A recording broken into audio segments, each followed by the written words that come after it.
مومنو، جب تم آپس میں کسی میعاد معین کے لیے قرض کا معاملہ کرنے لگو تو اس کو لکھ لیا کرو، اور لکھنے والا تم میں کسی کا نقصان نہ کرے بلکہ انصاف سے لکھے۔ نیز لکھنے والا جیسا اللہ نے اسے سکھایا ہے لکھنے سے انکار بھی نہ کرے اور دستاویز لکھ دے، اور جو شخص قرض لے وہی دستاویز کا مضمون بول کر لکھوائے، اور اللہ سے کہ اس کا مالک ہے خوف کرے، اور زر قرض میں سے کچھ کم نہ لکھوائے۔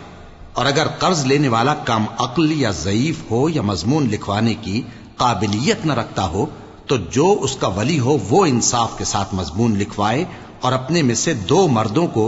ایسے معاملے کے گواہ کر لیا کرو، اور اگر 2 مرد نہ ہوں تو 1 مرد اور 2 عورتیں جن کو تم گواہ پسند کرو کافی ہیں، کہ اگر ان میں سے ایک بھول جائے گی تو دوسری اسے یاد دلا دے گی۔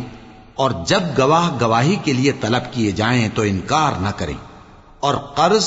تھوڑا ہو یا بہت اس کی دستاویز کے لکھنے لکھانے میں سستی نہ کرنا۔ یہ بات اللہ کے نزدیک نہایت قرین انصاف ہے، اور شہادت کے لیے بھی یہ بہت درست طریقہ ہے۔ اس سے تم کو کسی طرح کا شک و شبہ بھی نہیں پڑے گا۔ ہاں، اگر سودا دست بدست ہو جو تم آپس میں لیتے دیتے ہو تو اگر ایسے معاملے کے دستاویز نہ لکھو تو تم پر کچھ گناہ نہیں۔ اور جب خرید و فروخت کیا کرو، مثلا زمین جائیداد کی، تو بھی گواہ کر لیا کرو، اور کاتب دستاویز اور گواہ معاملہ کرنے والوں کا کسی طرح کا نقصان نہ کریں۔ اگر تم لوگ ایسا کرو تو یہ تمہارے لیے گناہ کی بات ہے، اور اللہ سے ڈرو اور دیکھو کہ وہ تم کو کیسی مفید باتیں سکھاتا ہے، اور اللہ ہر چیز سے واقف ہے۔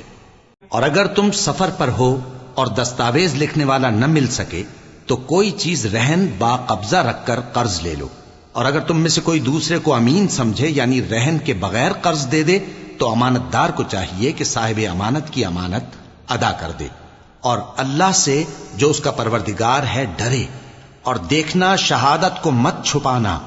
جو اس کو چھپائے گا وہ دل کا گناہگار ہوگا۔ اور اللہ تمہارے سب کاموں سے واقف ہے،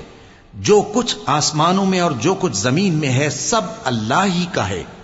تم اپنے دلوں کی بات کو ظاہر کرو گے تو اور چھپاؤ گے تو اللہ تم سے اس کا حساب لے گا، پھر وہ جسے چاہے مغفرت کرے اور جسے چاہے عذاب دے، اور اللہ ہر چیز پر قادر ہے۔ رسول اللہ صلی اللہ علیہ وآلہ وسلم اس کتاب پر جو ان کے پروردگار کی طرف سے ان پر نازل ہوئی ایمان رکھتے ہیں، اور مومن بھی سب اللہ پر اور اس کے فرشتوں پر اور اس کی کتابوں پر اور اس کے پیغمبروں پر ایمان رکھتے ہیں، اور کہتے ہیں کہ ہم اس کے پیغمبروں سے کسی میں کچھ فرق نہیں کرتے، اور وہ اللہ سے عرض کرتے ہیں کہ ہم نے تیرا حکم سنا اور قبول کیا۔ اے پروردگار، ہم تیری بخشش مانگتے ہیں اور تیری ہی طرف لوٹ کر جانا ہے۔ اللہ کسی شخص کو اس کی طاقت سے زیادہ کا ذمہ دار نہیں بناتا۔ اچھے کام کرے گا تو اس کو ان کا فائدہ ملے گا، برے کرے گا تو اسے ان کا نقصان پہنچے گا۔ اے پروردگار، اگر ہم سے بھول یا چوک ہو گئی ہو تو ہم سے مواخذہ نہ کیجو۔ اے پروردگار، ہم پر ایسا بوجھ نہ ڈالیو جیسا تو نے ہم سے پہلے لوگوں پر ڈالا تھا۔ اے پروردگار، جتنا بوجھ اٹھانے کی ہم میں طاقت نہیں اتنا بوجھ ہم پر نہ رکھیو، اور اے پروردگار، ہمارے گناہوں سے درگزر کر اور ہمیں بخش دے اور ہم پر رحم فرما۔ تو ہی ہمارا مددگار ہے، سو ہم کو کافروں پر غالب کر۔